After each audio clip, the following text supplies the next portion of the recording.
Dear students and parents, welcome to master మట్ channel. ఆంధ్రప్రదేశ్లో MBBS competition high లెవెల్‌లో ఉంది. ప్రక్క రాష్ట్రాలతో పోలిస్తే హై లెవెల్‌లో కట్ ఆఫ్స్ రావడం జరిగింది. ఎందరో మంచి మార్కులు వచ్చినటువంటి విద్యార్థులు కూడా ఎంబీబీఎస్ సీట్ లేక మళ్ళీ కోచింగ్‌లు తీసుకొని లాంగ్ టర్మ్‌లోకి వెళ్ళి మళ్ళీ చదువుతూ ఉన్నారు. అయితే మన రాష్ట్రానికి మరో 150 సీట్లు అందుబాటులోకి వచ్చాయి. ఆ 150 సీట్లు ఏ ఏ కాలేజీల్లో వచ్చాయి, ఏ రీజన్‌లో వచ్చాయి తెలుసుకుందాం. ఏ ఏ కేటగిరీలకు ఎన్ని సీట్లు వస్తాయి అనే సీట్ మ్యాట్రిక్స్‌ని కూడా తెలుసుకుందాం. ఎక్స్‌పెక్టెడ్ కట్ ఆఫ్‌ని కూడా చూద్దాం. ఇవన్నీ చూసే ముందు మీరు నా ఛానల్‌ని మొదటిసారి చూస్తున్నట్లయితే తప్పనిసరిగా లైక్ చేయండి, సబ్స్క్రైబ్ చేయండి. ఈ సబ్స్క్రిప్షన్ నాకు చాలా సపోర్టివ్‌గా ఉంటుంది. కాలేజీ సీట్ల విషయానికి వస్తే ఆంధ్రప్రదేశ్‌లో 2 ప్రైవేట్ కాలేజీల్లో సీట్లు పెంచడం జరిగింది. ఆంధ్రప్రదేశ్ నుంచి గత ప్రభుత్వ కాలంలోనే 5 గవర్నమెంట్ మెడికల్ కాలేజీల కోసం, అలాగే 2024లోనే 2 ప్రైవేట్ కాలేజీలు తమ కాలేజీల్లో సీట్లు పెంచడానికి అప్లికేషన్ పెట్టుకున్నాయి. ఒక కొత్త కాలేజ్ ఏర్పాటుకు కూడా అప్లికేషన్ పెట్టుకోవడం జరిగింది. ఆ కొత్త కాలేజీ అయితే రాలేదు. గవర్నమెంట్ కాలేజీల్లో ఒక 3 కాలేజీలు సీట్లు పెంచమని అప్లికేషన్ పెట్టుకున్నాయి. అందులో 2 కాలేజీల్లో ఇప్పటికే సీట్లు పెంచడం జరిగింది.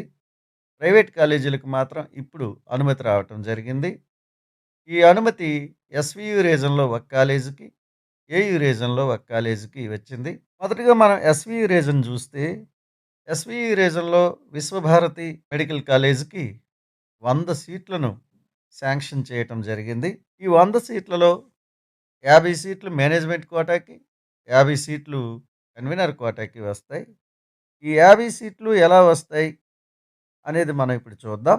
50 సీట్లలో OC 21, SC 7, ST 3, BCA 3, BCB 4, BCD 3, BCE 2, అలాగే అన్రిజర్వ్డ్‌లో ఓసీ 4, ఎస్సీ 1, బీసీబీకి 1, బీసీడీకి గాని, బీసీఏకి గాని మరొక సీటు రావచ్చు. ఇవన్నీ కలిపి 43 ఏమో జనరల్‌లో, అన్రిజర్వ్డ్‌లో 7, మొత్తం కలిపి 50 సీట్లు ఏ కేటగిరీలో ఫిల్ చేయనున్నారు. అదే ఆంధ్ర యూనివర్సిటీ ఏరియాకి వచ్చినట్లయితే Konaseema institute of medical sciences కాలేజీలో 50 సీట్లను శాంక్షన్ చేయటం జరిగింది. General 10, SC 3, ST 2, BCA 2, BCB 2, BCD 2, BCE 1, మొత్తం 22 సీట్లు. అలాగే ఏపీ అన్రిజర్వ్డ్ నుంచి ఓసీ 2, ఎస్సీ 1, మొత్తం 3 కలిపి 25 సీట్లు రానున్నాయి. శాంక్షన్ అయిన 50 సీట్లలో 25 సీట్లు ఏ కేటగిరీకి, 25 సీట్లు బీసీ కేటగిరీలకు కేటాయించనున్నారు కాబట్టి ఇక్కడ రాబోయే 25 సీట్లు సీట్ మ్యాట్రిక్స్ ఈ విధంగా ఉంది.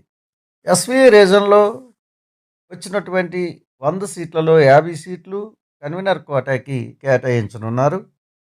ఒకవేళ కన్వీనర్ కోటాకి కేటాయించినట్లయితే మనం చెప్పే సీట్ మ్యాట్రిక్స్ ప్రకారం కట్ ఆఫ్స్ ఏ లెవెల్‌లో ఉండబోతున్నాయో ఒక ఎక్స్‌పెక్టెడ్ కట్ ఆఫ్‌ని మీకు ఇవ్వటం జరుగుతుంది. దాన్ని పరిశీలించండి. General 588, BCA 558, BCB 553, BCC 539, BCD 555, BCE 532, SC 500, ST 458 వరకు సీటు వచ్చే అవకాశం ఉంది. అలాగే ఏయూ రీజన్‌లో కట్ ఆఫ్ ఏ విధంగా ఉండబోతుందంటే general 602, BCA 564, BCB 554, BCC 573, BCD 590, BCE 482, SC 511, ST 463 వరకు కట్ ఆఫ్ వచ్చే అవకాశం ఉంది. అయితే ఇక్కడ ఒక సమస్య ఉంది. ఇప్పటికే స్టే రౌండ్ ముగిసిపోయింది. చాలామంది బీడీఎస్, బీఐఎంఎస్ మొదలైన కోర్సుల్లో జాయిన్ అయ్యారు. కాబట్టి ఆ సీట్ల నుంచి అప్‌గ్రేడేషన్ కోసం అవకాశం ఇస్తే తప్పనిసరిగా మంచి మార్కులు వచ్చిన వారికి సీటు వస్తుంది. అప్‌గ్రేడేషన్ ఇవ్వకపోతే ఈ మార్కుల వరకు వచ్చే అవకాశం ఉంది. అప్‌గ్రేడేషన్ ఇచ్చినా, ఇవ్వకపోయినా ఈ మార్కుల వరకు సీటు వచ్చే అవకాశం ఉంది. అయితే అప్‌గ్రేడేషన్ ఇస్తే వాళ్ళు ఎంబీబీఎస్‌లోకి వచ్చే అవకాశం వస్తుంది. మరి ఇందులో ఉన్నటువంటి వాళ్ళు కొందరు బీడీఎస్‌లోకి వెళ్ళాల్సి రావచ్చు. ఎక్స్‌పెక్టెడ్ కట్ ఆఫ్‌ని చూసారు. దీని ప్రాప్తికి సీటు వచ్చే అవకాశం ఉంది అని మీరు అర్థం చేసుకోండి. ఈ వీడియో మీకు నచ్చినట్లయితే లైక్ చేయండి, సబ్స్క్రైబ్ చేయండి.